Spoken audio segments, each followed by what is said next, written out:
Hello guys, this is your friend. We are back with a new fanfic. Which is What If Naruto Has Harem with Anko x Kurenai x Yugao Part 1. And if you enjoy this fanfic, then please press the like button and subscribe to my channel for more fanfic like this. And now let's start the fanfic. Iruka was coughing up blood now. He had been pierced with a couple of kunai and had a Fuma shuriken lodged in his back. Only one thought present in his foggy but conscious mind. I need to get Naruto someplace safe. Blood loss is detrimental. At this extent, I won't be able to stay awake for much longer. Naruto was shocked. He had just found out about his burden. The tenant that resided within him, a demon fox, a beast. Supposedly a monster inside him. Inside a mere human such as him. He now knew why people always hurt him, whether it was physical torment or mental, and why they whispered bad things about him and spat at him everywhere he went. The blonde knew the concept of self-pity and did feel like loathing, but from time to time. It seemed like that infrequent depression was beginning to change. His boisterous attitude and joviality were taking a dark turn all of a sudden, and that was when he wasn't even thinking about it. That did not happen to him ever. Sadly, and regretfully, he had bigger things to worry about at the moment. Iruka-sensei. Just as Iruka was about to collapse, Naruto caught him and leaned him against the tree. Iruka had pulled the Fuma shuriken out from his back and was bleeding profusely from there. He was bleeding from various parts as he took a lot of shuriken and kunai, but the pressure gauzes he applied were working to some extent.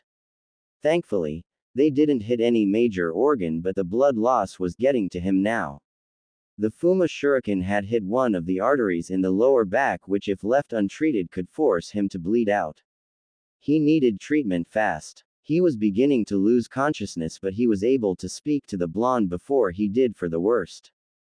Naruto, there's no way you can beat Mizuki. He coughed up some blood before he continued, go and take the scroll to Sandaime-sama and get help. I'll try my best to hold him off. Please. Go. He pleaded desperately to his blonde student. Confusion and some amount of panic were visible on the blonde's face, but he couldn't let his sensei down now, could he? He still had to prove it to him.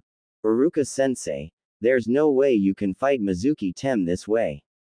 I won't back down. I'll kick his silver-haired. Believe it. Iruka smiled at the routine courageous attitude of the blonde, and he knew he was doing it out of not worrying him. He smiled, but with a rather despondent sentiment this time.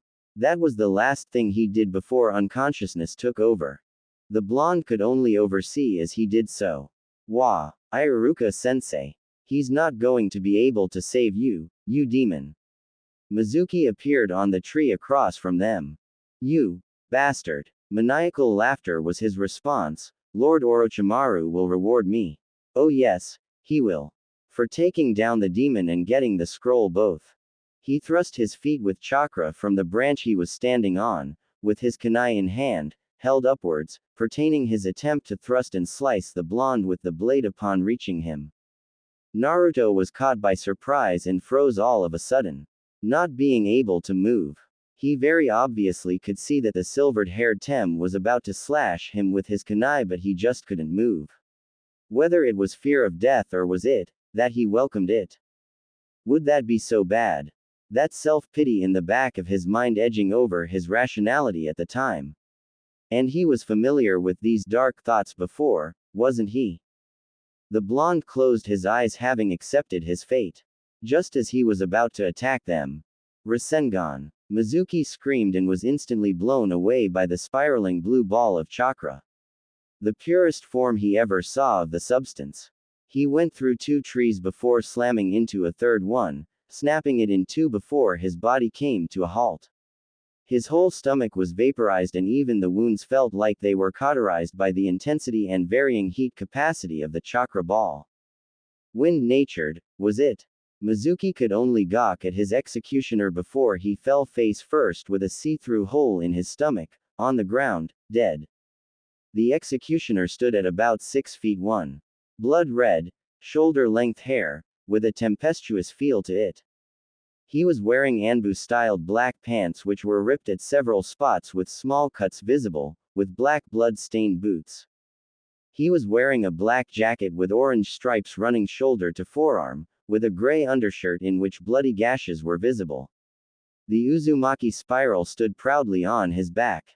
The only thing seemingly untainted out of his constrained appearance. He was wearing a carmine red cape with black blazing flames at the bottom. Some specific kanji at the back of it but obscured due to the cape being in tatters. Only the kanji for 7th was decipherable. His arms were also a bloody mess. A dislocated shoulder but somehow kept together, whether figuratively or literally. He was wearing a black and red fox Anbu mask which was shredded but enough to hide his distinct facial marks. Only his experienced but tired azure eyes shone in the darkness. He came close to Naruto and his eyes softened at the frightened child. "Are you okay?" he asked in a soft yet subdued tone. Hi. The boy replied warily but not as warily as he would like himself to be. "Good." The strange man replied. "Guess it worked, huh?" Then fell to his knees and collapsed. The Hokage was watching the scene and decided to intervene. He arrived as soon as the masked man arrived but froze when he saw the Rasengan being formed. Only Jiraiya and Kakashi know how to use it, and the latter being somewhat of an amateur at it.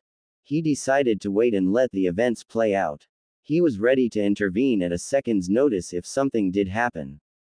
Something told the Sandaime that this person did not have any bad intentions. He just had a feeling but it did not mean that he trusted him, mind you. He was still on high alert with his Anbu in tow. He was glad when he saw that his intuition was correct in assuming the man had no ill intent towards the blonde. But on the other hand, he did not miss the blonde's sign of resignation when the traitor attacked him, which made his heartache worse than it had in many years. "Hokage Jiji, Naruto-kun, are you alright?" he asked the blonde concernedly and signaled his Anbu to get the foreigner medical attention. "Hi, Jiji. The Oji-san saved me. He used this really flashy kind of ball which sent Mizuki Tem flying like whoosh." The blonde was exaggerating and making gestures that would make him look like a clown in front of everyone, but the Hokage who was used to the blonde just chuckled amusedly. One of the Anbu, specifically a cat-masked one, giggled quietly at the side. "Still the same cute Gaki," she mused. The Anbu left to get the foreigner medical attention. The Hokage turned to the blonde with a serious look on his face. "Naruto-kun, now that I know that you're okay, why did you take the scroll of ceilings?" The Hokage asked with a grim expression. The merry expression the blonde held was changed into a harrowing one now that he was starting to remember things he was desperately trying to forget or wasn't thinking on. "Mizuki-sensei tricked me and said to get the scroll from your office. He told me that if I got the scroll, that means I'll pass. I'm so stupid. I didn't understand the bastard was tricking me." Tears were falling from the boy's eyes. The Hokage was worried when he saw through his crystal ball what Mizuki said to him about his secret. That was when he left to take care of the threat himself. The boy was tough, the Hokage always acknowledged that. But when he saw the expression the boy held right now, the pain was quite visible and all of a sudden, the old man felt years of guilt creeping up on his spine. He started contemplating in a very regretful state. Contemplating every decision he made regarding the boy and his past. "Minato and Kushina would be ashamed of me. The boy is in so much pain right now and it's all my fault. I should have tried harder. I should have fought harder." He knew why the boy was in visible pain. It wasn't a thing such as trivial as being tricked by someone. That was a daily occurrence for the poor boy. He just found out the source of his pain, his suffering. The boy had many emotions bottled up inside of him. Most along the line of hatred and scorn for the bastard villagers. Why did they have to hate him for something which he could not control? There were elements of insecurity too. Was he really a demon then? Left for the villagers to direct their hatred on. The Hokage knelt and put his hand on the boy's head. "Naruto-kun, I'm very sorry I kept this a secret from you. You know what I'm talking about, don't you?" His response was a slow nod. But please, he paused as he looked into the boy's eyes and saw nothing but gloominess and sadness. It threw him off a little as his guilt and failure as a caretaker came back full force. He paused before he continued, "Know that it was for your very own protection. Don't ever think for a second that you are the demon. You are the jailer and he is the prisoner. Your parents wanted you to be treated as a hero, but things did not turn out the way they were supposed to. The way I had intended to. There are many things that I cannot say until you're old enough, but I'm truly sorry, Naruto-kun. Can you find it in your heart to forgive an old fool like me?" The Hokage was desperate for forgiveness, but even he knew that some things are not easy to forget, especially with the amount of abuse the boy has suffered. He may not be conscious of his feelings right now, whether it be because of his age or naivety. But even a blind man could tell that the boy is bound to change some way after learning such truth about himself. The boy was quiet for a moment until he spoke. "I don't know, Gigi. I need some time to get over it and think about it and become awesome again, you know." The boy smiled, but it was clearly forced. The Hokage saw through it and his heart shattered. "Of course, Naruto-kun. Take as much time as you need. You can visit me when you're ready and then we can talk." The blonde gave a small nod at that, but his face was undecipherable at the moment, which worried the Hokage. They remained silent for a moment until Naruto broke it. "What will happen to the Oji-san who saved me? He'll be okay, right?" "I cannot say anything about that, Naruto-kun." Naruto frowned but did not say anything. Both made their way to the hospital. Naruto went to Iruka, who was awake now and was awarded a forehead protector. But did not celebrate. Iruka was concerned for him, but Naruto waved him off, saying it was nothing. The Hokage made his way over to the medical facility where the supposed stranger was being treated after the occurrence. A couple of Kunoichi and Irio Nin were giggling outside the room. Upon seeing the Hokage, they immediately straightened. The Hokage sighed and went inside. The man was lying on the bed with half his body covered by the bedspread and the other half visible with some noticeable scars and bandages. But there was a person who was tracing her hand on the man's arm.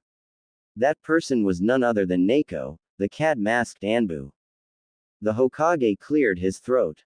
Upon seeing the Hokage, she jumped and straightened. "Ho Hokage-sama." She was blushing madly and sweating profusely, under her mask of course. The Hokage sweat dropped. "Why is it always the young ones who get lucky? Get the medic, Neko-san." The Anbu bowed and left, embarrassed at being caught at such an obscene act. A few moments later, the medic arrived. "Hokage-sama." He bowed. "What's the condition of our friend here?" The medic sighed. "Not great, Hokage-sama. To be honest, it's kind of amazing he's alive." The medic pushed the rims of his glasses. "He has a punctured lung, nerve damage in one arm, multiple concussions, a cracked shoulder and 2 cracked ribs." He took a rather large breath before he sighed with some amount of disbelief. "A ruptured spine disc at that. His whole body has multiple gashes. But his healing prowess is amazing. His chakra reserves are out of this world. He's drained right now. His condition speaks for itself. But he's probably higher than you in terms of chakra, Hokage-sama." That seemed to gain the attention of the Sandaime. That fact shouldn't be known to us, but due to the extent of his exhaustion, the chakra obstructing seals he had in place are not functioning right now as his depleted reserves are visible. Credit should be given to the sealmaker though. Fail-safes were in place, but they were formidably doable for us. Concluding, his wounds are almost covered along with the scars he already has. By the rate he's going at, he should be okay by morning, which is not normal, as you know. The Hokage was very curious now. He looks like he fought a whole battalion by himself. Plus, that red hair.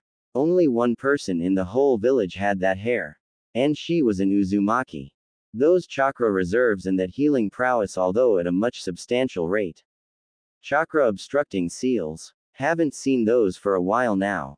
The vitality. He's an Uzumaki, that much is confirmed. But his face, it reminds me so much of Minato. but also, of Kei Kushina. He had a gut feeling what could be the case even if it seemed like something someone completely demented would say. The Hokage turned to his medic, perform a DNA test and compare it with the village database. It's for my eyes only. No one else. Not even you are allowed to see the results. Go do it, now. The medic bowed and left. He pulsed his chakra and an Anbu arrived in front of him from his concealed designation in the room. Your orders, Hokage-sama. Get Yamanaka Inoichi right now. I won't take no for answer. Tell him it's an emergency. The Anbu shunshined out of the room to carry his orders. As soon as the Anbu left, the foreigner started stirring up and opened his azure eyes to lock eyes with the Hokage. He smiled and said, "It's been a while, old man." The Hokage was both shocked and amused. Shocked because the color of those eyes was profoundly familiar. And amused at being called with such a brusque appellation. Only 2 people in the whole village called him that. Do you know who I am? He asked neutrally. Hi. The Sandame Hokage. Sarutobi Hiruzen, also known as the Kami no Shinobi. Student of the Nadaime Hokage. Led Konoha through the 2nd and 3rd Shinobi Wars. He stated rather calmly for someone who was a foreigner in a shinobi village. While I'm flattered that you've heard of me, mind telling me who you are? And what business do you have with Konoha? No need to get hostile against me. Old man. He waved his hands above his head feigning innocence. You do know that I'm the Hokage, right? He smiled rather mischievously. I do, yes. The Hokage raised an eyebrow as he thought, yet he still called him old man. Either he was completely stupid or he was just insanely bold. I'll tell you everything about myself and why I'm here. But before I do that, I want you to place a silencing seal over the room and take a seat because you're going to need it after I'm done with what I have to say. There goes that feeling of trust again. The Hokage complied and sat on the chair next to the bed. He applied the seal to the wall next to him, which allowed a series of Fuin characters to send from his hand to various parts of the room and glow briefly, deeming the room to be secure. Okay. You have my utmost attention. The foreigner took a deep breath and said, when you see my face. Who does it remind you of? The Hokage remained silent. The foreigner allowed a small smile to show on his face. I'm sure you're familiar with space-time ninjutsu.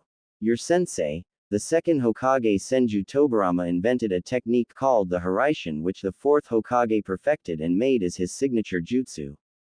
Let's just say there's a variant of said space-time ninjutsu which I made in collaboration with a certain someone. The Hokage was now processing everything that the foreigner told him. His sensei was always talking about the capabilities of his Haraishin and how it could be taken to the next level. Such that time travel could be made possible if made with a certain Fuin signature of the user, in which the arrays were made cross-dimensional. That the user could travel to the tag irrespective of the past or future. The tags made in a way that they could be rendered into the surface so they don't decay over time. That much Tobirama knew. But he could never go beyond that. His student Kaharu always called him Gaga for that. And besides, there were other variables to consider. Both spiritual and mundane ones. One does not travel to one world from another without paying a price after all. As for the jutsu itself, he never lived long enough to finish it. Minato never worked on this aspect of the jutsu. He certainly had the potential for it. The Hokage had a passive look on his face. He sighed and took a drag of his pipe. This is quite difficult to comprehend.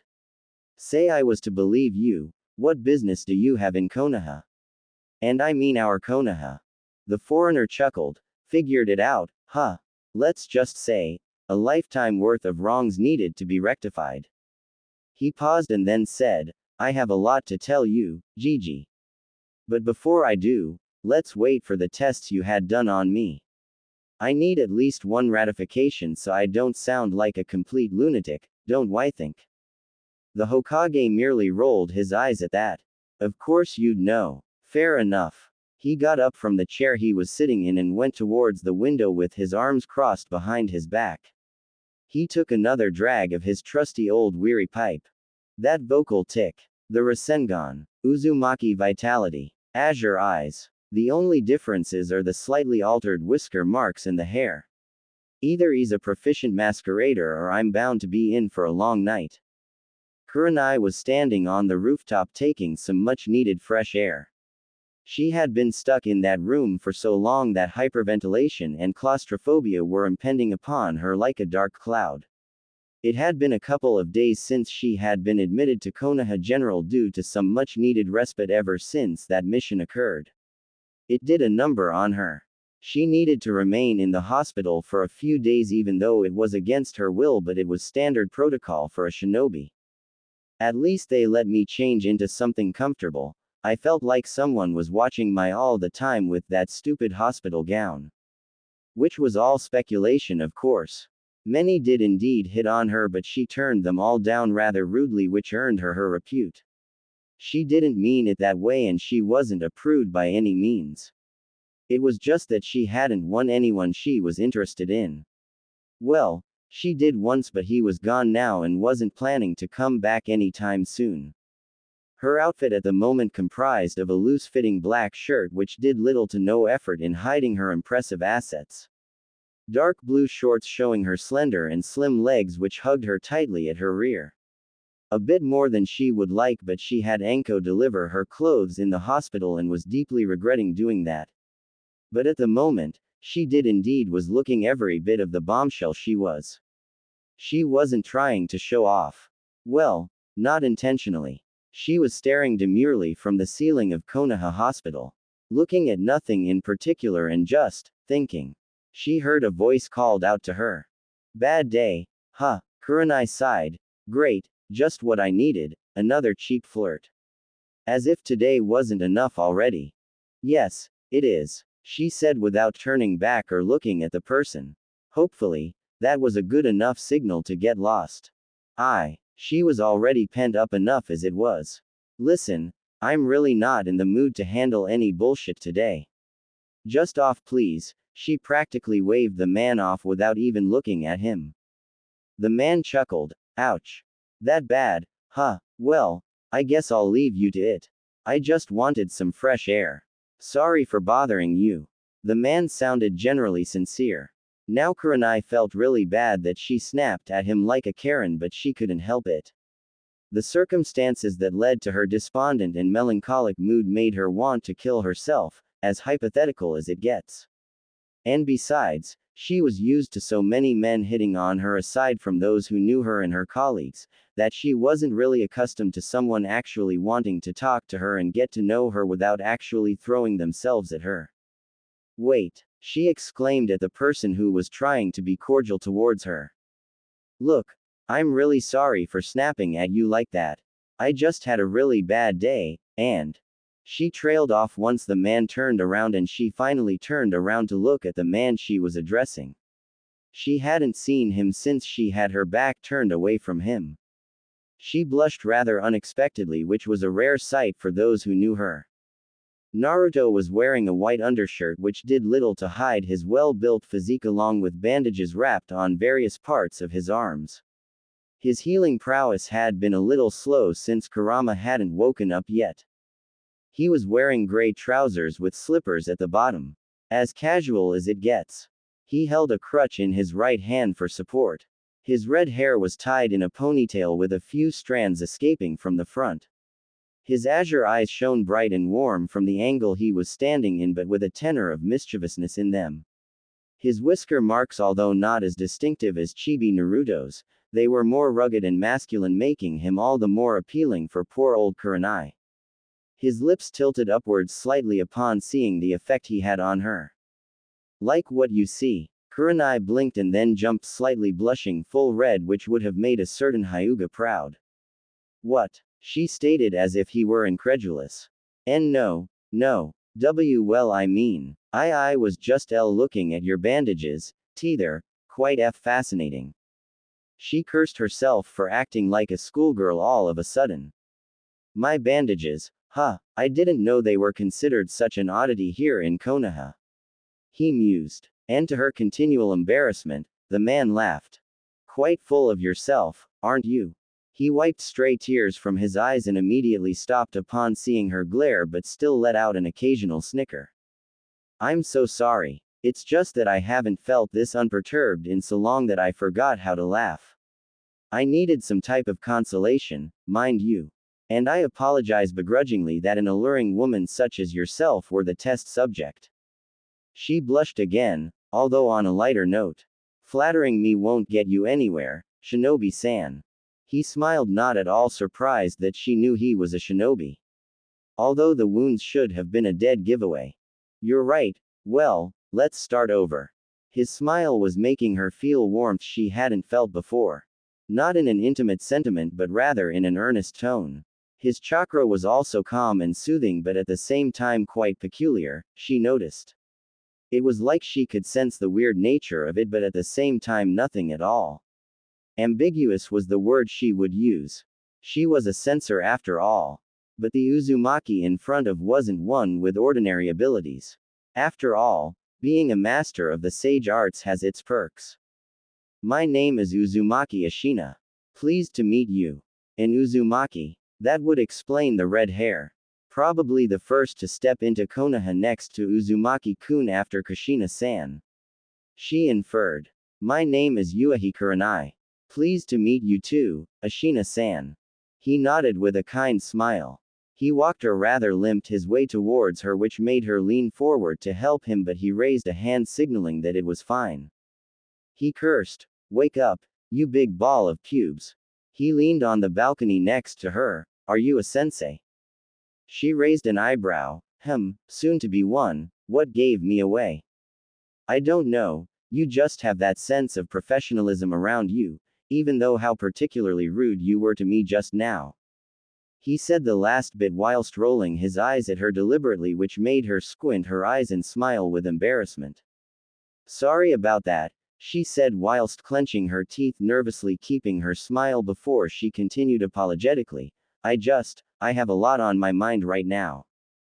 The redhead nodded understandingly. She continued, I'm going to be taking on a team this year for the first time. Any particular reason for that? I don't know, there is one reason but I don't know you well enough to tell you about that. She shrugged with a teasing smile before she continued after a moment of thought, I think it's because I wanted more experience. You've probably heard of Kakashi and Guy, right? He nodded. I have, yes. Well, they're the most experienced out of our batch fresh out of the academy, and they have a reputation that exists throughout the whole 5 nations. People fear them, some oppositions I even dare say respect them. I guess, she paused before she continued, I guess I want that for myself. Not in a selfish or personal way but I want a kunoichi to mean something along the lines of that as well. The Uzumaki nodded along before he said, you know, it's not like kunoichi are in any way considered any less powerful. One of our own kunoichi is an exemplification of that. She smiled already knowing who he was going to say, Tsunade-sama. Yes, technically true. But she was one of the legendary Sanin. There isn't even one of us who's come close to her so, there's a huge margin, between Tsunade-sama and us. But there has to be some sort of consolation between there, shouldn't it? I agree. He said before he added, so train. She raised an eyebrow at that and made eye contact with his cerulean eyes. What do you mean? I mean is train until your feet bleed. Train until blisters become a natural thing for your knuckles. Train until you don't feel pain anymore. She smiled. Sounds like something Guy would say. He chuckled. The handsome green beast of Konoha. I'm a huge fan. She had a deadpan expression after hearing that. No. She couldn't believe it. Cammy, my life, the one time I find a guy who is cute, interesting and isn't a complete pervert, and he turns out to be a fan of Guy. So you do think I'm cute? She said that out loud. She covered her mouth with her hands, looked up and found him staring at her with his arms crossed and with a diabolically sinful smile. She blushed heavily which made the redhead chuckle. It just wasn't her day. There was silence for a while before the redhead broke it by saying, so it seemed like something was bothering you. Bad mission. She coughed awkwardly into her hand. Still recovering from the awkward dilemma she made, I guess you could call it that. Ashina had an idea. After all, it wasn't uncommon. May I ask what happened? She sighed, almost as if she was perpetually tired. It's just been a little more than a few months since I've been promoted to Jonin rank. The mission. My first A ranked which turned into an S ranked. She fought back tears, not wanting to embarrass herself in front of someone she didn't even know. The mission was supposed to be a breeze. A simple client from Kasaragi village needed transportation. We weren't equipped to be taking on a group of bandits who were specialized with Kekkei Genkei, it was just me and a couple of chunin. They had just passed the exam this year, she said with a cruel smile. How are you supposed to deal with people who you've spent days with? Laughing, joking, how are you supposed to forget them just like that? Like they didn't even matter. I've been on missions before. I've lost comrades before, but I don't know, each time, it just feels wrong, every time. But I guess that's what we're taught, isn't it? That's such as the life of a ninja. But I can't help but feel that that's complete and utter horseshit. They weren't even buried properly. For Sake, their heads severed, bodies going cold, blood everywhere you look, one second she's talking to me, the next she's. She trailed off once she remembered she was talking to a complete stranger. I'm sorry, I'm just rambling on here. She said sheepishly. Most people would have just been pissed off, most likely going away seeing that they weren't going to get her attention, but she noticed that he was listening to her every word and was nodding now and then. She inwardly smiled momentarily, forgetting her despondent attitude, a nice change. And it doesn't hurt that he's cute as hell. Ashina smiled. It's okay, Kurenai-san. It always happens the first few times. I can't say that you'll begin to feel any different as time goes on, I'm sorry. But, he paused and then said, let me give you a piece of advice, Kurenai. You'll learn to live with it and you'll learn to bear with it. This probably hasn't been the first time this has happened to you and it probably won't be the last, but you'll learn to cope with it as time goes on. If you can't, you're just not cut out to be Jonin material and not enough to be granted the honor of serving your village and your Hokage. It does get easy, but you don't forget. You never do. He spoke in sad memory of a certain someone. As shinobi, we always and must endure. He concluded with a citation of his lethargic sensei. Kurenai nodded to each and every word. He spoke with charisma that showed that the man was experienced as a leader. He had a somber expression on his face that made Kurenai wonder. It made her wonder just who the man was. Ashina just grinned sheepishly with his hand behind his head. I'm sorry for being so blunt. But it's just reality, Kurenai-san. But honestly, I wouldn't have expected a different reaction.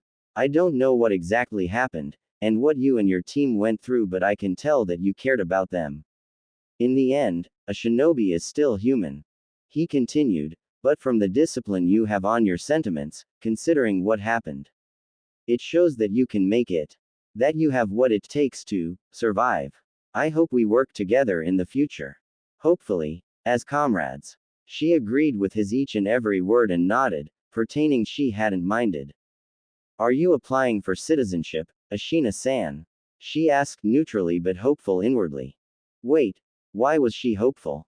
He smiled. I am. Hokage-sama just offered me this morning. And it doesn't hurt that I have family here as well. She smiled upon hearing of the word family. She knew who that meant, of course. After all, Azuki Yugao, her friend and practically sister, made sure of that. Uzumaki-kun is a very cute boy. A friend of mine is quite fond of him.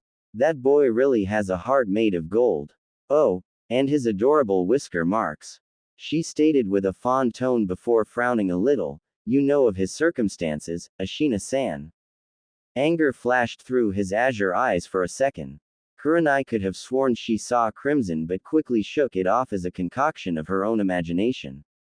His childhood, whether or not he got his consolation in the end, it was still a touchy subject for him. Yes, I know. Hokage-sama was very reluctant about it, but I know of Naruto-kun's circumstances. He will be under my protection of the Uzumaki clan from now on. Well, not officially a clan yet, but it will be in a few hours. He said with a sober and earnest tone. Good, I'm glad, she said with a smile before shifting nervously a bit. I would like to meet your friend though. To thank her for caring. After hearing about Naruto-kun's circumstances, I'm sure you can understand. He said with a sad smile. Of course, I'll talk to her. She replied sounding a little nervous. Is everything alright, Kurenai-san? He asked a little worried, but the corner of his lips tilted upwards slightly upon seeing her blush a little. Do you want to maybe have a cup of tea later? After you leave the hospital, obviously, she asked nervously, not making any eye contact at all. How were these things done anyway? You mean like a date? He grinned. Now Kurenai was getting pissed off. She smirked inwardly as she thought of a way to get back at him. That's how you wanna play, huh? She leaned forward, pressing her together a little bit. Showing off her assets and making prime use of them. And what if it was Ashina-kun? She purred. Now it was Ashina's turn to be caught off guard. Oh, you mate with her. Wake Kurama. He cleared his throat. I would be honored to take you, Kurenai-chan. Kurenai smirked, but not without a healthy blush of her own. Good. Ashina 0. Kurenai 1. You can pick me up from my apartment 2 days from now. Sayonara, Ashina-kun. She then left, leaving him behind, slack-jawed. Ashina was still standing at the same place he was since, with a dumbfounded look on his face, but shook it off soon after with a small chuckle. She looked back towards him. Just for the record though, you're not an actual fan of Guy, are you? He shrugged it off in front of her with a teasing smile, which led her to smile too before she left. Damn, she's just as beautiful as I remember her. Asuma-sensei was one lucky asshole. I'd say. You've finally decided to grace me with your presence. Damn furball. You, Kit. You try to go through chakra exhaustion when your container is about to pull something as stupid as using the level 3 Haraishin without warning or consulting me first. But before Ashina could retort with a piece of his mind, Kurama held up his paw. Yeah. I know you did not have a choice. We will discuss this later. For now. Kurama smirked. Ashina groaned. Oh, God, seems like you have been having fun. The despondent Uzumaki, while not relatively happy before, his mood changed and suddenly took a dark turn, which the fox could read all too well. Yeah, well, too bad. The fox sighed. He knew this was going to be difficult. Kit, listen to me. You know as much as I do that the shy Hyuga would have wanted you to move on. It has been far too long since. And the fox trailed off, knowing how many painful memories he was digging up by mentioning her. He paused a little before he added, it is unpleasant seeing you like this. Ashina smiled at that, as that sympathy I detect. Hush. The fox knew he was kidding, but he expected a serious response, so the redhead answered with a forlorn smile which was so unlike his former child self. I know, Kurama, but I just feel guilt. She was everything. My light, my hope. Do you think I could ever feel the same way about someone else again? The fox responded after a while, I cannot say anything about that, Kit. You know better than that. But take comfort in the fact that your chibi ninja will do everything right for her what you could not.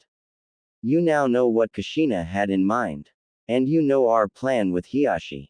You have to move on. Ashina sighed. Maybe. Just give it a chance.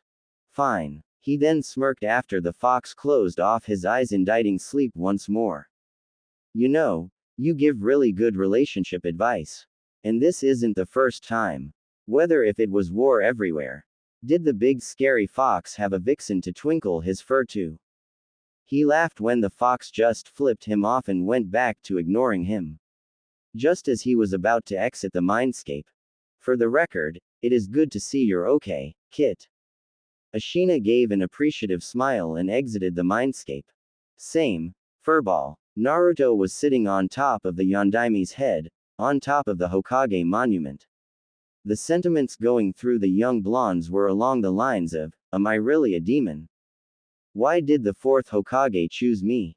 Was it because I had no one? Was I really that expendable? What did I do to deserve this? But the most excessive amongst them was, did my parents even love or know me? The blonde was undergoing something he hadn't gone through with since he was first kicked out of the orphanage. He had to survive living by himself for a couple of days, eating whatever he could find until the Hokage saw what happened via his Anbu.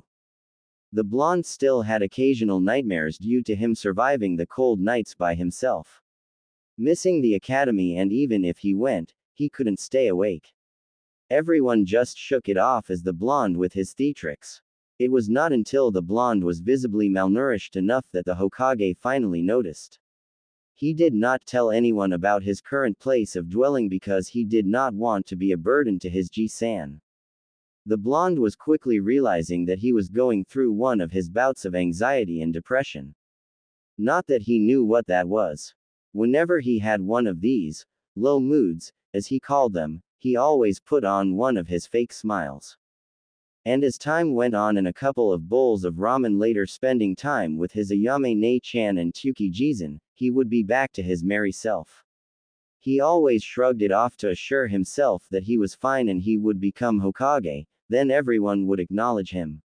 Now, he was not so sure. His bout of depression did not seem as easily segregated as it normally did. And being honest, the blonde did not want it to this time. Before he could engulf himself into further misery, a voice called out to him. Morning. The man held a cheery voice which Naruto thought was strange since no one other than a handful of people used it for him. It was usually demon this and demon that, from what he heard, since they were always whispers. It was not like he gave up on humanity itself. It just made him wary towards people in general, not that anyone could blame the blonde. The blonde turned around to see a red-haired man with azure eye walking towards him. Yo. The man waved his hand. Who are you? Naruto asked warily. The man just smiled and said, let's just say I'm a friend of yours, Naruto-kun. I would like to talk to you if you don't mind. He stated with a calm tone. Naruto just stared at the strange tomato man with squinted eyes whilst tilting his head slightly, which would have made Kurenai or Yugao and swoon, kawaii, before saying, you seem kinda familiar, Oji-san. The man in question blinked and then blinked again. And then suddenly his mouth fell open and a dark cloud hung over his head. Don't call me that. It makes me feel old, you know. Kami, I'm slightly older than Tu-chan was and he still calls me Oji-san. The blonde just grinned sheepishly with his hand behind his head, which was a habit he had inherited from his parents.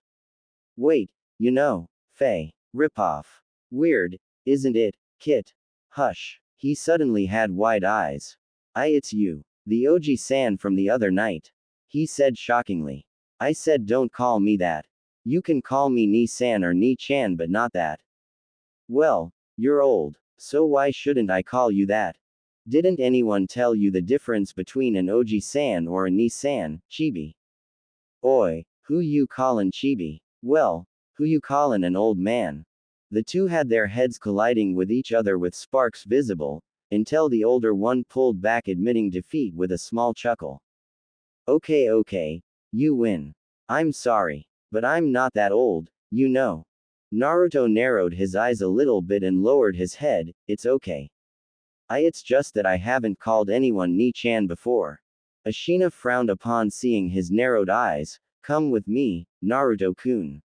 He said resolutely. But before Naruto could respond, the older man put his hand on his shoulder and suddenly disappeared in a red flash. Ashina and Naruto arrived at the training ground where Ashina had planted the seals at. As soon as they entered, the Hiraishin triggered a fail-safe Fuin seal which made 4 of his clones to appear, resonating a barrier similar to the Shisekyojin although not as drastic in defense, to surround the field. The primary difference between the Shisekyojin Ashina's variant was that this seal was transparent, making it suitable for covertness. The clones were pumped with extra chakra by using a seal Ashina invented to withstand the depletion. As soon as Naruto arrived, he fell on his. Quite literally. He felt nauseous but was able to shake it off because he did not have breakfast yet. Upon seeing the pale condition of his chibi, Ashina just grinned sheepishly with the familiar quirk. Sorry about that. It happens the first few times. Ni-chan, that was amazing. You've gotta teach me that, you know. The blonde said enthusiastically with stars in his eyes. The older man laughed. Of course. Maybe when you're older, Naruto-kun. For now, I would like to talk to you about something important. Is that okay? The blonde did not say anything but nodded. What do you know about the Uzumaki clan? The man asked him. The Uzumaki clan. Hey, wait, my name is Uzumaki. Does that mean I belong to a clan, Ni-chan? The blonde asked excitedly. Well, yes, actually. The Uzumaki was a prominent clan which existed in Uzushiogakure. The symbol on your back is actually the symbol of the clan. The Uzumaki were distant cousins of the Senju, the clan of the Shodai Hokage. Ashina smiled upon seeing Naruto having stars in his eyes upon hearing of being related to the first Hokage. Wait till you meet Ba-chan. Ya know, the Senju chose to symbolize their clans' friendship by adding the Uzumaki's clan symbol to the back of Konoha's flak jackets. That's why every Chunin and Jonin wear them. The Uzumaki were renowned for many of their unique traits, but they were most feared and respected throughout the ninja world due to their skill and mastery with Fuinjutsu. What's Fuinjutsu, Ni-chan? Sealing Jutsu, Naruto-kun. Oh, my point being is that your clan was quite respected, Naruto-kun, and rightfully so. Sadly, Uzushiogakure is no more. It was destroyed by some of the other nations deeming them to be too powerful. Most of the members of the clan died or either went into hiding and spread throughout the world. He paused when he saw the blonde's expression turn into a grim one and then said, except for one of them. The blonde perked up when he heard that. Do you know who it was, Ni-chan? Please. Why you have to tell me? The blonde was desperate but the older man held up his hand. Being as impatient as the blonde was, he was about to retort but the older man spoke first. Do you know one trait that the Uzumaki had which was really dominant? The blonde was dense. Everyone knew that, but his denseness and sometimes asininity were in direct contrast to his intelligence. Both his parents were gifted. Minato perfected the Hiraishin no Jutsu and created the Rasengan. Kushina was a master as per tradition in her clan of Kenjutsu and Suiten Ninjutsu. And both of them were prodigies in Fuinjutsu. And Naruto was no different. He just did not know it yet. By merely chance whilst sneaking around in the Konoha library, reading a simple book on ninjutsu with a side note in Fuinjutsu, he invented stink bombs for his pranks. He saw a small seal for entrapment from the book which he easily drew for his pranks. The seal just came naturally to him. He did not know the prevalent fact that shinobi strategics aka book reading could very well save his or a comrade's life due to a simple change of tactics simply because nobody had told him the paramountcy in regards to it. He was dense and not able to pick things up as quickly as others his age because he had not been reared properly. But there was a lot more to him than people gave him credit for.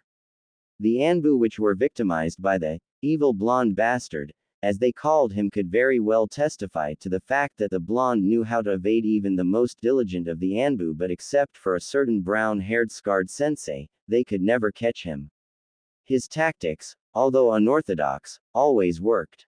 Ashina knew that, of course. The blonde shook his head indicating he had not.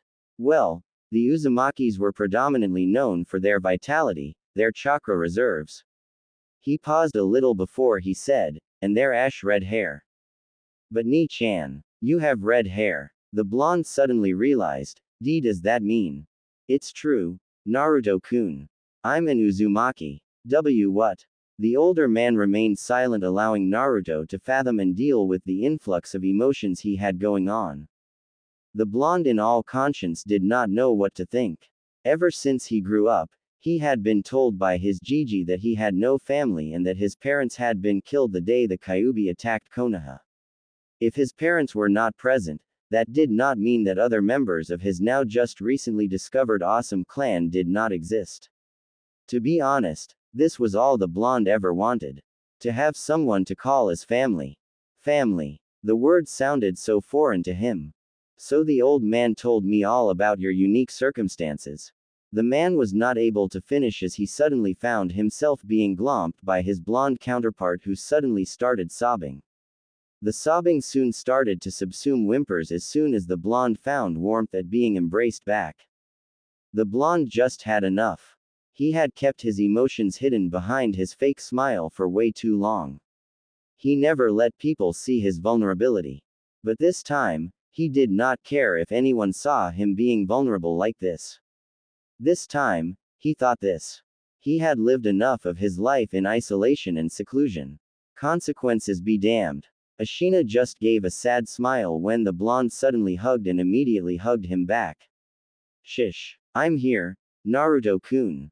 You don't have to be alone anymore. Naruto and Ashina had been talking for a while now, with Naruto asking most of the questions and Ashina softly answering them. So, Ashina ni-chan, you'll stay in Konoha now? The blonde asked hopefully. Ashina just smiled and ruffled the blonde's hair affectionately, which made the blonde stiffen but soon relaxed into it. Ashina sighed. He knew it was difficult for him. After all, he went through the same thing at his age. So he could probably guess what was going on in that dense brain of his. This was gonna take some getting used to. I am, Naruto-kun. I just got done dealing with the council and the old man. The paperwork's done. You're looking at the official clan head of the Uzumaki clan. Ashina said with a nervous smile with his hand behind his head. Really? I'm gonna be part of a clan. He kept chanting the phrase over and over again. Deep down, some part of the blonde was trying to convince himself that this was all a dream and he still had no one and there was no such thing as the Uzumaki clan. He would still be an orphan. He would again wake up in his dump of an apartment in isolation and loneliness. Ashina, as sensing the blonde's thoughts, put his hand on his shoulder. Naruto-kun. I will always be with you from now on. Okay. He smiled at the blonde and the blonde returned it, but his smile was subdued. Ni-chan, why you said you talked to Gigi? Naruto asked nervously. Yeah, what about it? Ashina inquired. He had an idea what Naruto was going to ask about. Did Gigi tell you about T the fox? Ashina recalled his previous meeting with the Hokage, not gonna be forgetting about that anytime soon. I don't think I've ever seen Gigi that vulnerable before. Flashback. The Hokage and Ashina were in the room in which the redhead was admitted in. Ashina was sitting on the bed, with a bored expression. He wanted to get out of here. The blonde-turned redhead always hated hospitals. Even as a child, he never could stay in here. For long, that is. At least this place hasn't changed. These white walls still give me the creeps. Keep focus, Kit. We still have to convince the old geezer about everything. Yeah, but I have a feeling the old man already believes us by the look on his face. The Hokage sat in the chair next to Ashina's bed with a paper pertaining to Ashina's test results with a dumbfounded look. He really is who he says he is. At first, the Hokage was skeptical but not without his own curiosity. Of course, who would believe such lunacy? But when he saw the test results, it pretty much solidified his deductions. Up to the point that his eyes were the size of saucers. He really is Naruto-kun. But he looks so much more like Minato now. With small features of Kushina. But Naruto-kun is blonde like his father, so what's with the red hair? The Hokage was staring at Ashina with his dumbfounded look ever since an Irio Nin arrived with the test results pertaining to his lineal information. Ashina was getting annoyed now. What? It really is you, Naruto-kun. The Hokage was able to get out. Yeah, I kinda told you that. Looking at Naruto now, he found that it was kind of hard to pertain differences between him and Minato except for the hair and the whisker marks. He had the same masculine features with a hint of femininity in them. Azure eyes. Yep, exactly like Minato. although his eyes showed a glint of mischief. His body language. Some of his facial features were not reminiscent of Minato. Definitely Kushina. Chibi Naruto was more like Kushina in every way, as far as his facial features were concerned. But he looked a lot more like Minato now. Everyone could tell the unmistakable consonant now that Naruto was indeed the son of the Kiroi Senko. Well, except for that red hair, of course. Probably deliberate on his part. The Hokage mused. The Hokage cleared his throat. Ahem. Well, sorry about that. Of course, you could understand my stupefaction. The Hokage gestured with hands feigning sarcasm. Of course. Of course. Who knew the old man could be sarcastic? Well, I wish I could say I was glad to see you, Naruto-kun, but something tells me that you wouldn't be here if everything was amicable. The Hokage said with a somber tone. The redhead casual and uncaring expression immediately took on a darkened one. Konoha is no more. Burned to the ground. The Hokage immediately felt as though his heart had suddenly become hollow. He simply could not imagine a world where Konoha did not reside. He suddenly realized that the person standing in front of him was none other than the Naruto Uzumaki. The very same boy who was shunned by the villagers for something which they could not and did not want to comprehend. Now the Sandaime had years of experience. Both in wars and negotiations. You could call him the Kami no Shinobi for many things. But over the past few years, ever since he retook the mantle of being Hokage, the old war-ridden Hokage had become slightly neglectful. He did not have the same charisma as he once did.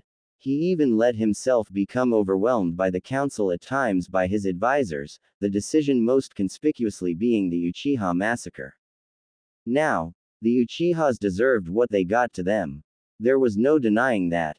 They were power-hungry, jutsu-copying bastards, as a certain bandaged comrade of his liked to phrase.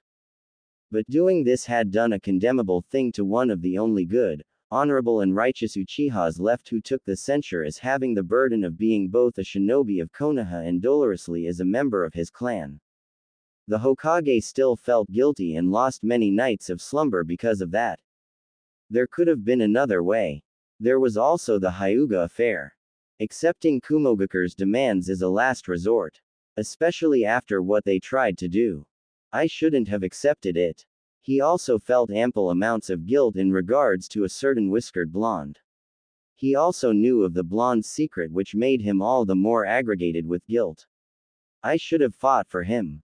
I should have. Simply put, Hiruzen, as in accordance with himself and his consciousness, was simply too old and for the most part, exhausted perpetually from his position. He was just not the same anymore. But the aura and semblance that the redhead had flaunted confidence and charisma which was so unlike his chibi version. This Naruto displayed the same nuance as his parents. The same charisma, charm and magnetism. The inborn and in-depth natal preeminence which was not in a hubristic sense, more like in regards to plenary guidance. The expression the Hokage held was a grave and remorseful one. He felt proud of Naruto for making it this far, but not without traces of his own guilt seeping in. For not being there for the blonde. And for the sake of his beloved village. Somehow he felt responsible, like he could not do anything to prevent such a monstrosity. But he quickly shook it off as his stupefaction taking hold of him, and because there were more important concerns to look into.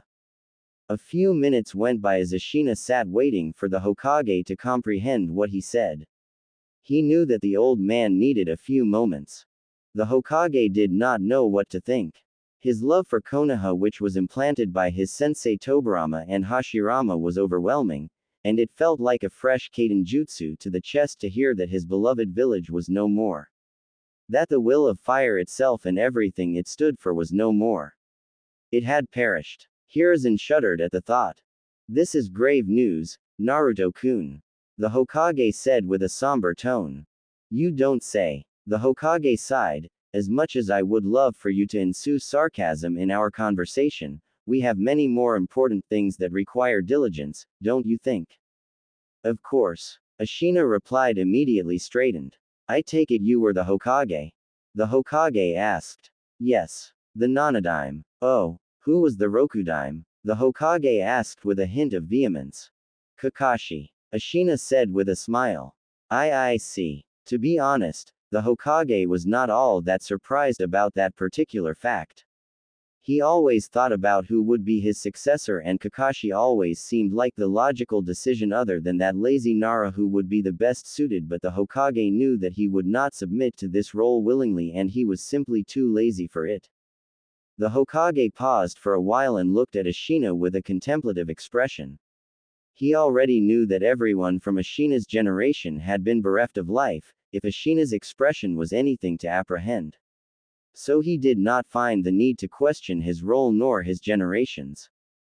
Who was behind it and what became of the other villages?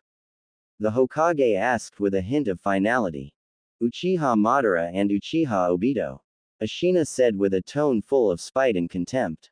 The room suddenly felt cold to the Hokage. He had heard of the traitorous Uchiha from his sensei. The legendary leader of the clan. One of the founders of the Konoha village itself. The only formidable opponent to go head-on-head with the aboriginal Kami no Shinobi Senju Hashirama. How is he still alive? It's not possible. As for the second Uchiha, Obito, he was one of Minato's students. Didn't he die in the war saving his teammates? The Hokage then turned to Ashina.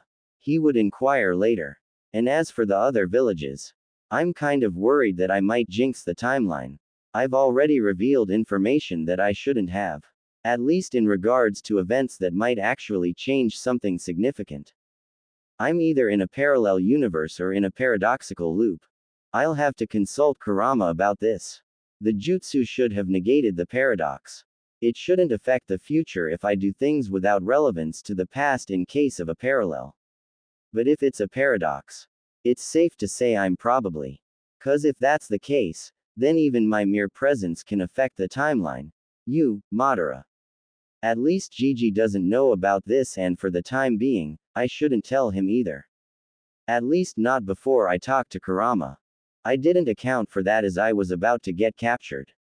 And without really testing the jutsu and accounting for all the correspondence relevant to time travel, I shouldn't say anything. At least in regards to major events. Which would drastically affect anything.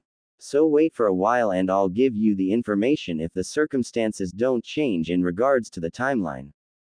The Hokage considered it and said, fair enough. Your sensei wasn't really forthcoming with the information that much either. Ashina said with a small scorn which was reminiscent of Kushina. The Hokage felt his guilt creeping up on him again and figured he could not keep it in anymore. But I suppose it wasn't really relevant at that time with the war going on. Ashina trailed off once he saw the look on Hiruzen's face. What's wrong, old man? Ashina inquired. Hiruzen suddenly bowed his head in shame, not able to look Ashina in the eyes. Naruto-kun. I'm sorry, for not being there for you, for not fighting harder for you, for not taking you in, for not taking care of you, for not training you. I never knew that it was this bad, and even that is an understatement. Even though you never complained once. I'm sorry. Ashina remained quiet and the look on his face was a blank one. The Hokage continued, there is also the matter of your inheritance. I still haven't told your younger counterpart about it. Thinking that it was for the best. But when I heard from the Anbu that you tried to take your own life because of the way the villagers treated you, ostracized you. I thought that the law I implemented would help, but it was the exact opposite. Your parents would be ashamed of me. There's also the matter of the Kyuubi. Your counterpart just found out about it. How am I supposed to look him in the eyes now? Knowing that I lied to him. He's probably heartbroken right now and it's all my fault. The Hokage trailed off after having said what he wanted to say. Ashina still had a blank look on his, but it changed into one of understanding. He put his hand on Hiruzen's shoulder and said, Gigi, trust me when I say that, I forgave you and everyone else a long time ago. All of you had a long time to repent for the decisions you made regarding me. Ashina said, knowing that he still had the time travel paradox to keep in mind, and the Hokage understood. However, I'm not the one you should be asking forgiveness from. I already dealt with my demons a long time ago. It's for my chibi to decide whether he forgives you or not. I will tell him everything about Tu-chan and Ka-chan, but in due time. Your forgiveness lies with him. Same goes for Ero-sensei and Ba-chan. Fair enough. The Hokage felt a small amount of relief and gave a small smile inwardly. He knew what he had to do. He owned it to both Minato, Kushina and of course their child to at least to ask Naruto himself for his forgiveness. The Hokage chuckled when he heard the moniker. He knew who it meant, of course. Fair enough. And Ba-chan, Tsunade. She and I grew close together. You know she's part Uzumaki, so she's family. I see. Well, I'll send for a message for Jiraiya. Do you want to let him know about yourself? The Hokage asked and smiled when he heard about his student. Ashina pondered for a moment and considered, maybe. Maybe not. As I said, there's still the time travel. The Hokage interrupted. Yes. They both remained quiet for a moment before Ashina broke it. Old man, I have some demands. Hiruzen nodded for the redhead to continue. First of all, delay the team placements. At least for about 2 months. And let me stay in the Uzumaki compound. I'll establish the clan here. The Hokage was about to voice his concerns, but Ashina beat him to it. I'll handle the council. I know about them. They'll probably voice some type of conciliation. But I'll take care of it. Ashina stated. I see. Why do you need 2 months? The Hokage asked, slightly confused at his demands. To train Chibi. In just about everything. He'll be living with me, of course. You are already aware of the fact that he knows the Kage Bunshin, and you know just how commodious and versatile it is for a Uzumaki. Get him started on Fuinjutsu and maybe on Kenjutsu. He's gotta stay true to his roots. Ashina responded. Also, Chibi's going to be with me. I'll take on a team. But instead of 3, I'll take only 2 genin. Certain exceptions have been made in accordance with team placements. So that can be arranged. Who do you have in mind? Ashina smiled, but it was slightly perturbed. Probably the only person who truly ever understood me. Hyuga Hinata. Oh, why her in particular? Asked the Hokage, slightly confused. She was my fiancé. The Hokage heard Ashina say her name and saw the pain flash through his eyes when he spoke it. Hiruzen knew that pain all too well. He had been through 2 wars. Lost comrades. Lost his friends, his sensei. But this pain was different from all the others. It was the pain when the person whom you gave your heart to, who was everything to you, was dead. She passed away, didn't she? The Hokage could not help but ask. Yes. She gave her life for me. I just wish I could've done something different. You're going over the scenario 1,000 times and drowning yourself in guilt. Nothing good's ever going to come out of that, Naruto-kun. Trust me on this. The Hokage interrupted, knowing that familiar darkness which he himself still felt up to this day. You know, I tried to take my own life. Not once but twice when I was just a stupid kid. People never found out because the fox always healed me. It's a miracle the seal remained intact. I'm not trying to make you guilty, Gigi. But it's the truth. It happened in my timeline and it happened in this one. Looking back now, I can see the despair that my eyes held. But you know what changed all that? It was after the genin exams in my timeline, I attempted it once again and jumped from the Hokage monument. Little did I know, Hinata was watching everything and jumped after me and caught me. When I asked her why, she said, because you're everything to me. I was so dense back then. I never knew how much she loved me, until much later on when we became friends after the incident. She was everything to me, old man. And I'll be damned if my chibi is gonna make the same mistakes I did. It was only after meeting Hinata that I changed for the better. I mean, friends helped, but she changed me, made me a better person. Helped me out of my melancholy. Taught me leniency, taught me what love actually was. The Hokage nodded, not being able to say anything. Was he in the right to say anything in regards to Naruto's life? Maybe he had lost that privilege, but there was still a chance to redeem himself and he would take it. And he would try his best to keep making up for his mistakes. We'll have to think of a guise for you. Hiruzen said, changing the evocative subject. I will reinstate you in the Konoha shinobi forces. You were on a long-term mission and were in the Anbu before that. Show me your arm so I can place the Anbu tattoo there. Sounds good, Ashina said, giving his arm. Hiruzen flashed through a series of hand seals and placed his palm on Ashina's shoulder. The Anbu mark sizzled on Ashina's shoulder and appeared in a faded red. There. Suits you, Naruto-kun. It makes wonder if your counterpart joins the Anbu. Your pranks might liven up the captain's dull soul. Yeah, hurt like a bitch though. It does that. And about joining. Nah, I know myself. I wouldn't be able to adapt to the meticulous lifestyle. I may be strong but I need my sleep. Ashina said with a small grin, and the Hokage returned it. And what about an alias? Uzumaki Ashina. The redhead answered. Oh, the Uzumaki clan head. The redhead gave a light chuckle. Yes. The very same. The forefather of Konoha's Fuinjutsu. Quite a notorious reputation you have to keep up too. Ashina-kun. Thanks, old man, but I'll manage. Ashina replied without revealing too much. He did not want to divulge any of his abilities unless he absolutely had to. Not even to the Hokage himself. Deception is the essence of being a shinobi, is what Kakashi-sensei used to say. One of the minute things the lazy taught me when I was just a genin. Cliché, of course. Ashina knew that, but efficient also. If that's all, old man, you should call for the council meeting now. I figure if I can get done with it now, rather than later, I could visit Chibi after this. The council was not going to make this easy. The Hokage sighed and called for his Anbu. He then rubbed his temples. Why do I feel like I have a migraine coming? I'm really getting too old for this shit.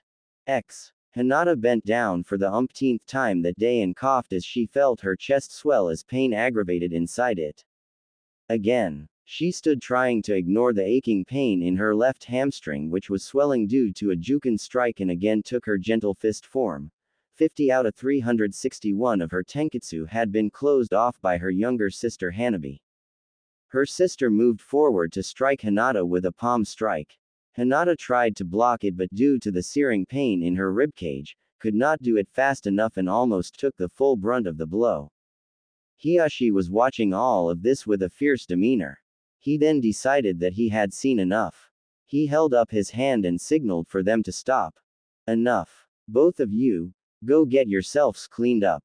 Hanabi, it is almost time for your instructor to arrive.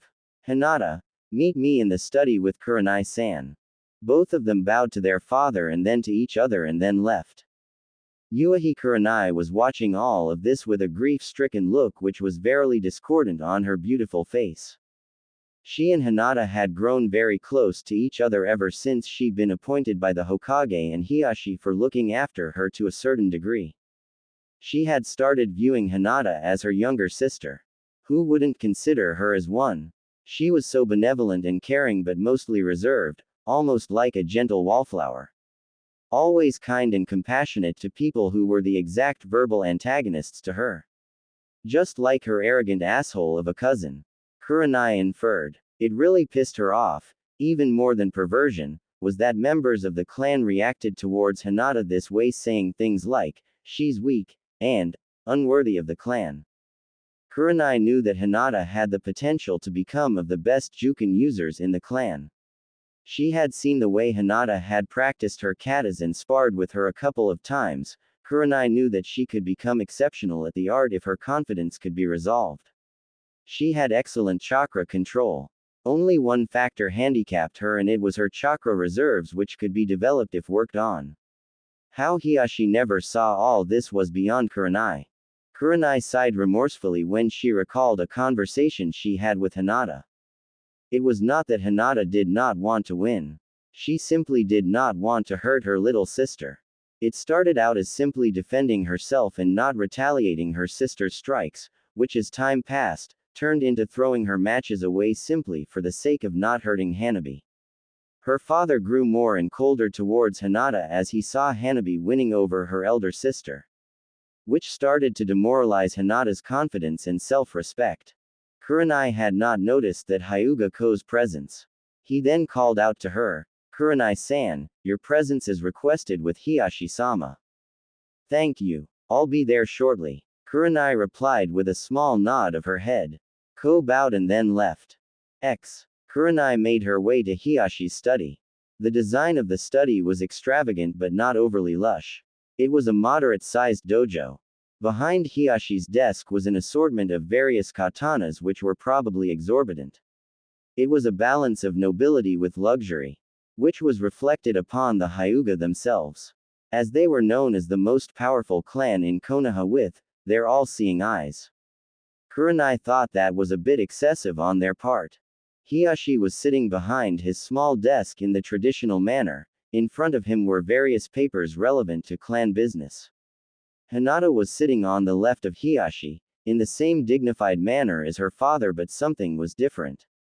Looking closely at Hinata's expression, it was patent to Kurenai that Hinata was heartbroken about something, the way her lavender-tinted eyes held unshed tears and had a tight grip on her kimono. Kurenai gave a small smile to Hinata and discreetly mouthed the words, "It's going to be okay." That seemed to work slightly as Hinata gave a small smile back but still held a grim expression. Kurenai frowned inwardly but knew she was going to find out soon enough, so made her way in front of the desk and gave a small bow. "Hiyashi-sama." "Greetings, Kurenai-san. Please sit," Hiyashi replied cordially. Kurenai nodded and sat down in front of Hiyashi's desk. "How are your injuries?" Hiyashi inquired in a neutral but cold tone. "I'm feeling quite better, Hiyashi-sama. Thank you for asking." Kurenai smiled inwardly, thinking of a certain red-headed Uzumaki, but remained neutral in front of the clan head. "I'll get straight to the point, Kurenai-san. The spar that was conducted was to determine the heiress position of the clan. It has been decided that Hinata is to be disinherited from the heiress position and the position is to be given to Hanabi." Kurenai was shocked at what was disclosed. She understood now why Hinata had such a forlorn expression. Being honest, Kurenai felt pity for the indigo-haired girl. Ostracized by her clan, rejected by her own father in favor of her little sister. She must be so heartbroken right now. "You're such a bastard, Hiyashi. You and your clan are blind for not seeing Hinata for who she truly is." She cursed inwardly. I see," she said with a cold tone, barely keeping a hold on her sentiments. If Hiyashi was affected by Kurenai's cold demeanor, he did not show it. "I'm officially assigning Hinata under your wardship. As of now, she is officially disinherited from the clan heiress position. She is to be under your care, but she will remain in the Hyuga compound. She will train here, but she will primarily be under your care from now on, as she is unworthy of the Hyuga." Kurenai did not say anything, so Hiyashi dismissed both her and Hinata. They made their way in the garden of the compound. As soon as they were alone and away from prying eyes, Hinata suddenly pounced at Kurenai, wrapping her arms around her and started crying. Kurenai could not help but shed tears of her own. She just embraced her back and whispered and cooed soothing words to the girl, telling her that everything will be alright. Naruto had a nervous look on his face as he sat anticipating his newfound Ni-chan's answer to his polemical question. "Yeah, I know of it. So what?" Naruto heard that, then blinked once, then twice. "Was it?" He scratched his head, thinking he had not heard the redhead correctly. Ashina just laughed when he saw the confused look on the blonde's face, which turned into a glare upon seeing the older man chuckling. Naruto was about to beat him down when, "Sorry, I'm sorry." Ashina's expression turned serious but still smiled warmly at his chibi.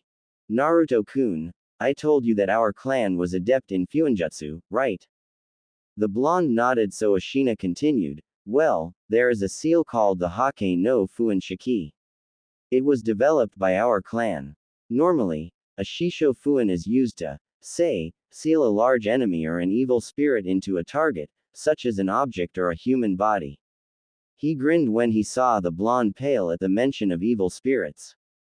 If the Shishofuin is not strong enough to hold the desired entity, a stronger variant of the seal is used, which is called the Hake no Fuin Shiki. With me so far. The blonde looked a little confused, not used to that type of lexicons, but understood what Ashina said about the seal. So there are two versions of the seal, you said? Ashina nodded, happy that Naruto was discerning it. He continued, correct. The Hake no Fuin Shiki is actually one integral with two seals overlapped with each other of the same render. This allows the enemy spirit's chakra to merge with whoever they're sealed into. The blonde nodded along and asked whatever he misunderstood or needed clarification. Ashina then continued, raise your shirt, Naruto-kun, and focus some of your chakra on your stomach. The blonde nodded nervously. It's nothing to be scared of, Naruto-kun. Trust me, I won't let anything happen. Trust your Ni-chan, okay? The blonde nodded, feeling slightly better, and raised his shirt, showing his slightly tanned stomach. He took a deep breath and focused his chakra to the sanctioned area. A seal appeared in the shape of a spiral with a peculiar pattern surrounding it. Ah, calm down, Naruto-kun. The blonde instantly calmed down, but still slightly scared of the seal. He was putting on a stout face, but deep down he felt unnerved about the fact that he was a demon. Now, you understand what I was trying to explain to you, Naruto-kun. I think so. The fox inside of you is real. There's no denying that, and nothing will change that. But that doesn't have to necessarily be a bad thing, ya know. You are a Jinchuriki, Naruto-kun. Fuinjutsu is easy enough to get the simple fact that the fox is sealed inside of you, but it's a separate entity and you another. You are not a demon and you never will be. No person saying otherwise will change that. Simply put, the fox is the jailed and you are the jailer. I take offense to that. Ashina's sweat dropped. Sorry about that, furball. Oi, Naruto was processing what Ashina said in the meantime, and then pondered, what did you mean when you said it doesn't have to be a bad thing, and what's a Jinchuriki, Ni-chan? Oh, sorry, I didn't tell you about that. Jinchuriki are humans that have a biju sealed within them. There are 9 total biju in existence. They are differentiated by the number of tails they have. The fox is one of them, which is the Kyubi no Kitsune. The strongest out of all of them. Ashina explained. I'm flattered, Kit. Ashina laughed. Don't get used to it, furball. The blonde nodded. Ashina put his hand on the blonde's shoulder. Listen carefully, Naruto-kun. Each Jinchuriki had its own purpose in its village. In our village, the tailed beast was sealed to save the village. In Sunagakur, the abilities that manifested in their Jinchuriki were studied so that non-Jinchuriki could replicate them. More often than not, in most of the villages, the Jinchuriki were meant to be nothing more than military potential, with little regard for the Jinchuriki or even the tailed beast itself. Ashina said with a slightly angered tone at the end. Even though the future things changed for the better, that did not mean that he had to appreciate it. Same went for Kurama. Oh, the blonde said, slightly sad at the fact that the villages would treat others like him as just military potential. Ashina then put a hand on the blonde's head and ruffled his hair. That doesn't mean the same for you, Naruto-kun. The old man protected you from the people who wanted to turn you into a weapon because the Yondaime Hokage asked him to. But why did the Yondaime choose me? Why not anyone else? The blonde asked, slightly frustrated with the thoughts going on in his head. Ashina smiled at the blonde, because he believed in you. He thought that you were the one who would change everything. You don't want to disappoint the Yondaime now, do you? No. I'll be the best there ever was. Believe it, Naruto said with a warm smile, thrilled that his idol would give him a sense of obligation, almost back to his exuberant self. Good. Because I'll train you to be the best there ever was, Naruto-kun. Believe it. Naruto and Ashina had made their way to the Uzumaki Namikaze clan compound. The compound itself was surrounded by a reinforced wooden wall. The wall was contrived by Senju Hashirama as a gesture of recognition for the Uzumaki clan. It was about roughly 10 feet, surrounding the compound. The Uzumaki whirlpool was imprinted on the wall on regular intervals in a faded blood red. The compound itself was not colossal, but on account of the clan's obscurity, their techniques and jutsu, precaution was mandatory. The compound was roughly an acre, but was ensconced diligently. The gateway itself was donned with the Uzumaki crest carved into the surface with the gates intersecting the symbol in two. Ashina made his way in front of the gate with Naruto following behind anxiously.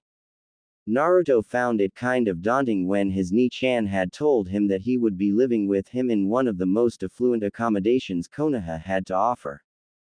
But when his Ni-chan told him that his mother used to live here a while ago before getting married to his father, he changed his mind. He wanted to know as much as he could about his family. He wanted to ask his Ni-chan about them but could not find the metal to do so.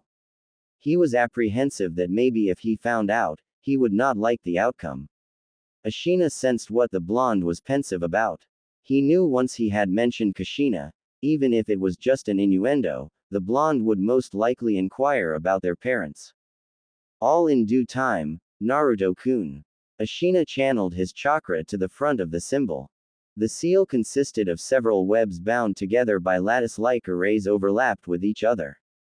One of the arrays, Ashina knew, was bounded individually for traits specifically heredity. Wonders of Fuinjutsu. Ashina pondered. If Kushina and Minato were able to open it, imminently that meant he could too, of course. The spiral twisted mechanically and the gates swung open. A courtyard was visible entering the gates. Behind the courtyard was the compound itself. It was a traditional design. The front of the compound resembled the Uzumaki mask storage temple with the whirlpool donning the entrance in front of the staircase. The lower section of the compound was not visible, although Ashina knew it contained a dojo that Kushina and Minato clandestinely used for testing jutsu which were not for the generality of people. It also had a personal library and an established area for clan meetings and such. Not that Ashina had any use for that. For now, at least. Upstairs, bedchambers were available with a dedicated master room for the clan head himself. Everything was Chaki and Areno's. Minato and Kushina had planned to move in permanently after little Naruto was born, but things happened. Ashina pondered sadly. He shook himself quickly of those thoughts and made seal-less Kage Bunshin to get started on cleaning. As soon as the clones appeared, "You can do the Kage Bunshin too, Ni-chan?" Naruto asked in his usual demeanor better after the talk he had. Ashina chuckled. Of course. Most members of the clan know it. I told you about Uzumaki vitality and chakra. Being an Uzumaki has its perks, right? Before Naruto could ask more, yes, you can make them as many as I can too. But your chakra control isn't as developed as mine is. You'll have to learn to be careful. Otherwise, you'll get exhausted easily. You already have much bigger reserves than the rest of your class, but it's all for nothing if you can only do the Kage Bunshin and can't utilize all of it. Ashina said before he saw the sad pout on the blonde's face. He flicked his forehead. Ow. Ashina chuckled when he saw the blonde glaring at him. Cheer up. That's what I'm here for, aren't I? Have you ever wondered why you couldn't do the regular Bunshin? While everyone else in the class excelled at it. You don't have to make me feel bad, Ni-chan. I already know I at it. Mumbled Naruto with a frown. Let me finish, Naruto-kun. The reason is because of your massive chakra reserves. It's because they're so gigantic. You have horrible chakra control. Plus you have the fox's chakra. That itself is a behemoth. Fixing that is going to be the first step in our training. We're gonna start training. Yes, we are. Let's go down to the dojo. I also want to talk to you about something important. The dojo was not an extensive one. It had an assortment of training materials. Shuriken, kunai, a selection of practice katanas, practice dummies. Naruto was amazed and bewildered at the same time. He never knew that the Uzumaki clan existed in Konoha. He never realized that the symbol that his Ji-san told him to wear always, whether his PJs, his shirts, his jumpsuit, was in all actuality the symbol of the clan. His clan. The totally awesome and sealing Jutsu clan. Speaking of his Ji-san. Why didn't Gigi ever say anything? Ashina was watching Naruto with a keen eye. He knew now was the perfect occasion for the fox to instigate him. Naruto was quite honestly pissed at his Ji-san for having kept this information from him for so long. All the abuse he went through when he was little. All the neglect. Was it worth it? His hands were starting to convulse. Where was all this hatred coming from? There was just so much anger. Deep inside the recesses of Naruto's mindscape, behind a steel gate with a sealing mechanism, the depth of darkness revealed two blood-red slitted eyes which had an aura of malice surrounding them. It's happening. If we're going to do something, I suggest we do it now. Yeah, I can feel it. The jutsu should work. We tested it on the training field. But I'm not going to take the risk right now, with him being so vulnerable. Let him deal with the trauma first. You trust that he can resist it. He won't fail. I know, kid, but be mindful of the chakra. It's still potent. It won't harm us, but the people will still recognize it. Ashina looked over to Naruto to see how he was holding up. He did not look like he was in a good place. He was holding his head. His eyes were beginning to slit and his canines were starting to cuspidate. His head suddenly started throbbing intensely. Naruto always had an odd nightmare mechanism. His nightmares almost invariably depicted death of everyone close to him. Inside his dream, the precipice was peculiarly the same. A voice, which sounded infernal, vicious, and ravenous, told him to kill. Just kill everyone and everything. He never listened to it. He would always try to ignore it. But dreams never listened to him. He would stay awake the rest of the night hoping that the nightmares might go away. He was perceiving voices in his head telling him to go and slaughter everyone and everything. He was holding his head, the pain was becoming unbearable. Give in. No. Naruto's voice sounded feral. Ashina suddenly grabbed Naruto's arm, which made Naruto fall forward, but Ashina caught him. That seemed to work slightly as Naruto's eyes started to restore to their original cerulean blue, but they were still slitted. He still looked like he was not himself as he looked scared and confused. Snap out of it, Naruto-kun. Listen to my voice. Listen to your Ni-chan, okay? Ashina started stroking the blonde's shoulders to calm him down. That seemed to work as Naruto locked eyes with his Ni-chan with a perturbed look but was reciprocating now. Ni-chan. What happened? Okay. Come with me, Naruto-kun. Can you walk? I think so. It's just my head hurts really bad. Did I fall down or something? Ashina helped Naruto walk to the nearest support in the dojo and helped him lean against it. He then took a scroll from one of his leg pouches and unsealed a bottle of water, and held it to the blonde's mouth. Just drink a bit. It'll help. Once Naruto was finished, Ashina looked at him with a serious expression. Tell me everything, Naruto-kun. And I mean everything. Naruto gulped because he had never seen his Ni-chan with such a solemn expression before. It all came to mind what happened. It just came to my mind all of a sudden, Ni-chan. Why didn't Gigi ever say anything about the fox to me? Okay. Go on. All of a sudden my head was pounding. It was like someone was banging my head against the wall. I just felt all this anger. There was just so much anger. And I kept hearing this voice inside my head. Naruto paused after this and stared at his Ni-chan with a nervous expression. The serious expression that the redhead had held softened upon seeing the state of his chibi. Hey, it's okay. Go on. Naruto gave a nervous smile to the redhead and his apprehensive expression changed into a grave one. I have nightmares sometimes, Ni-chan. There's always this scary voice that keeps telling me to kill everyone. Even though I don't want to. I still do it. It's like the voice is controlling me, making me do it. The blonde had tears in his eyes. Ashina was looking at the blonde with a woeful expression. I know how you feel, Naruto-kun. I know. Ashina did not say anything, so the blonde continued after taking a moment to handle himself. I heard the same voice again. It said to give in. What does that mean, Ni-chan? And why am I hearing the voice from my nightmares? Gigi always said it didn't exist. Ashina sighed. He wanted to wait but, so what do you think, Kurama? It's happening sooner than we thought. But it's nothing to be alarmed about. Yeah, sure. Well, probably. Ashina sighed. Kurama sort of felt he owned it to the kid to sort of explain it and justify himself. Kid, you know how I was back then. All I saw was hatred. I gave up on humanity itself. I know we have not talked about it because there was war everywhere, but if I knew about what the old man had planned back then. Kurama stopped when Ashina held up his hand. Don't sweat it, furball. We never could have known what old man Six Paths wanted. And we can't change the past, no matter how much we want to. The fox remained silent. Ashina then held up his fist for the biju. Kurama saw this and chuckled. He then bumped his fist with the redhead who just smiled back. We're cool, furball. Ashina sighed again, now on to more pressing concerns.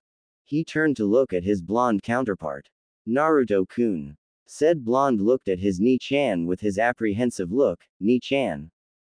Ashina sat next to the blonde. Listen, I have to tell you something but you have to promise me something, okay? The blonde nodded so Ashina continued. Just promise me to keep an open mind. Learn to control your temper. We're going to be going through chakra control exercises that will help with it. But I want you to try to work on it by yourself too, ya know. Naruto just looked at the redhead with a confused expression. Okay. These nightmares you have, it's the same voice every time, right? And a couple of times you might have ended up in a sewer-like tunnel. The blonde's expression was becoming more and more pale upon hearing of the place which had haunted him up to this day. Ashina continued. Naruto-kun, it's the Kyuubi. What? Ashina remained silent, letting Naruto proceed with his approach to the subject. Naruto got up all of a sudden irate. Why? What does the stupid fox want with me? Doesn't it know how much pain I went through with the villagers? How much pain they me cause of it? Naruto was breathing hard from that outburst. Ashina looked at the blonde with a solemn expression. Naruto-kun, listen to me. The fox was jailed ever since you were born. I'm not saying the fox is innocent, but look at it from the Kyuubi's perspective, his way of viewing it, ya know. Naruto said nothing so Ashina continued. Ever since the beginning of time, tailed beasts were used as weapons for the shinobi world. I already told you about that, right? Naruto nodded so Ashina smiled and continued. Well, the Kyuubi was first sealed by the Shodai Hokage inside of, believe it, an Uzumaki. She was the Shodai's wife. Uzumaki Mito, but you can call her Mito Ba-chan. The Shodai's wife was also. Exactly. She was a kunoichi who originated from Uzushiogakure. She was the first Jinchuriki of the Kyuubi. Naruto was listening to the redhead with a keen perspective so Ashina continued. She was exceptional at Fuinjutsu, Naruto-kun. Able to seal the entirety of the Kyuubi within herself. Even for an Uzumaki, she had an especially powerful and unique type of chakra. She was also able to sense negative emotions in people. Although that ability is due to Kurama. But Chibi doesn't need to know that. She was able to seal the Kyuubi. And within herself. Why would she do that, Ni-chan? Doesn't she know what being a Jinchuriki is like? The blonde stated sadly. Smack. Ow. What hit me? Chibi looked around but saw nothing other than his good old Ni-chan who was looking at him with an amused expression. Why, me of course. Ashina said with an amused smile that made the blonde's eye twitch. The blonde was glaring at the redhead but said redhead was impassive. Mito Ba-chan was happy, Naruto-kun. Despite being a Jinchuriki. This statement seemed to shock the blonde. Ashina put his hand on the blonde's shoulder and continued, and if she could do it, then so can you. Okay. Naruto said nothing for a while but his expression changed into one of determinism suddenly. I can and I will, Ni-chan. Believe it. The blonde pumped his fist for emphasis. That's the spirit, Naruto-kun. Now let's get started. The redhead stated with enthusiasm reminiscent of handsome green beasts. Start what? Ni-chan. The blonde asked innocently. My dear cute student, you're training, of course. And you will refer to me as Ashina-sensei when we're training. Understood. Ashina stated with an unnerving tone at the end which made the blonde pale a little. Hi. Ashina smirked. Good. Let's begin. Yugao was sitting in the Dango cafe slightly depressed and confused at the same time. She sighed compunctiously and laid her head on the wooden table with a cute pout. Why did I have to embarrass myself? Flashback. The medic had just left after attending to the mysterious red-headed shinobi. Neko aka Azuki Yugao was inside and guarding the room. The only you could hear in the room was the light snoring coming from the bed. The redhead was on the bed and breathing peacefully, but the Anbu could also feel a strong presence from him. As she was a sensor like her sister figure Kurenai, she could not neglect such a potent source of chakra. Kami. He must have twice as much chakra as Hokage-sama. Yugao was one of the regular Anbu stationed to the Hokage himself recurrently. And a habitual guard at the Hokage residence. So she knew how much powerful the Sandaime himself was in terms of chakra. But this person in front of her, he was mammoth. Up to the point that it was colossal. More than the Hokage himself. The only other person who was close to this much chakra in a single embodiment was a cute little Gaki that she had grown to be so fond of. So this man saved Naruto-kun. Yugao thought that was quite fortuitous. Usually, people were always boorish towards the child she was so fond of. Some people even went as far as attacking the child when he was little. That was when Yugao had to arbitrate at first, as she pledged herself as an Anbu to always serve and protect irrespective of creed. So she was protection detail a couple of times for the child. That was before the incident at the orphanage. Fortuitously, Yugao was the one who found the blonde after he got kicked out. He was unconscious in an alley in a small hut after he got kicked out. When she saw the state of the boy, her heart shattered. The boy was so visibly malnourished, his bones were prominent. She took him home, gave him a bath, dressed him up. Naruto was unconscious the whole time due to the extent of his exhaustion. When she pulled him out of the bath, she held him to her chest to carry him, which made her broke down in tears yet again. The boy was so devoid of human contact that he clung to her and would not let go. When she tried to pull away, he started subsuming whimpers. Her heart softened, which was very unlike her. If you asked her colleagues in Anbu, they would tell you that she was as stiff as a rock, all work and no fun. It was so unusual for her, but she saw firsthand how a child was being targeted for something that was out of his control. Being the target of false propaganda. Someone so little, so innocent. He did not deserve it. Not even a bit of it. So she let him stay the night with her. The cute Gaki slept soundly after what seemed like his whole life so far. She notified the Hokage via one of her colleagues. The next day some civilians and the Hokage himself suffered Yugo's wrath. After the incident, Yugao always kept an eye on Naruto, in the shadows. Always made sure he was provided for. Practically threatened the Hokage to provide Naruto a home, which he planned to anyways, but Yugao was assertive and the Hokage knew better than to piss off an already pissed off woman. Stocked his supply of ramen from time to time. Applied some fuan seals on his apartment to fend off mobs. She wanted to adopt Naruto, but the Hokage would not let her, saying it was dangerous for an Anbu to raise a child. Which made sense. And told her to keep her distance until he was made a chunin, ultimately when Naruto was old enough, because it would lead to him becoming too attached and also compromise her duty as an Anbu. So Yugao relented after much hesitation. She also suspected that there was something that the Hokage was not telling her but shook it off. So it struck as quite the stupefaction that someone would save Naruto-kun, to her. The only handful of people which were good to the blonde that she knew of were, somehow Kakashi-senpai, Hokage-sama, Kurenai, Anko-chan and a cute lavender-haired girl who used to follow him around from what Yugao saw. They're so cute together are.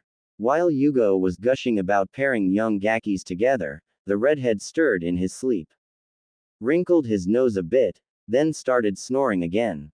Yugao giggled at the sight. Heavy sleeper, huh? She made her way over to the redhead. He looked so peaceful other than the occasional snoring, the shinobi was unmoving. The only slight progression was his chest moving, indicating that he was breathing normally, and of course, the snoring. The most noticeable thing on the redhead was his scars. They were quite prominent and visible. Yugao thought it made him look quite, in her opinion. She always was a for virile attributes. But then again, which woman isn't? She concluded to appease the butterflies in her stomach. Now Yugao was a woman of virtue and dignity. She took her duties earnestly. Even her childhood friend Hayate, who had a crush on her, still does, said that she was so driven, up to that it was deranged how much work she did. So for her to start a relationship with someone, she would do so with commitment and devoutness. That was probably the reason why she was still celibate. Even her sister figures Anko and Kurenai were like that. She started tracing her hands on the redhead's scars. She did not know what made her do that. Some of those scars looked quite familiar. The revelation quickly came to mind, which shocked Yugao. Their kenjutsu slashes. Her hand involuntarily went to her abdominal region, next to her solar plexus. It was her worst scar. It made her feel very insecure about herself, so she hid it from everyone and never let anyone see it. Not even Kurenai or Anko. She quickly shook those feelings off and focused on the person in front of her. He must have trained himself into the ground. She used her fingers to trace a particular scar, which made the redhead stir a bit. Her fingers must be cold. Yugao pulled her hand back and clenched her teeth nervously. Sorry, she said in a subdued voice. Once she was sure he was in dreamland, she went back to her, fondling. Is that what it was? She did not fathom that she was feeling up the shinobi's muscles now instead of comparing scars. Works out a lot too. I bet Anko-chan would have a field day with you. She was so preoccupied with what she was doing that she did not even notice the Hokage walk inside the room. Ahem. Yugao once again banged her head on the table and groaned, why? Still stuck on how you felt up the guy in front of our esteemed leader? Shut up. How many times do I have to explain it to you? I did not fondle the guy. I was just looking over his scars. Yugao whispered the last part at the end. The woman laughed rather boisterously. Keep telling yourself that, Yugao. Yugao groaned. What are you doing here, Anko? Sitting in of Yugao was Mitarashi Anko. Light brown pupil-less eyes.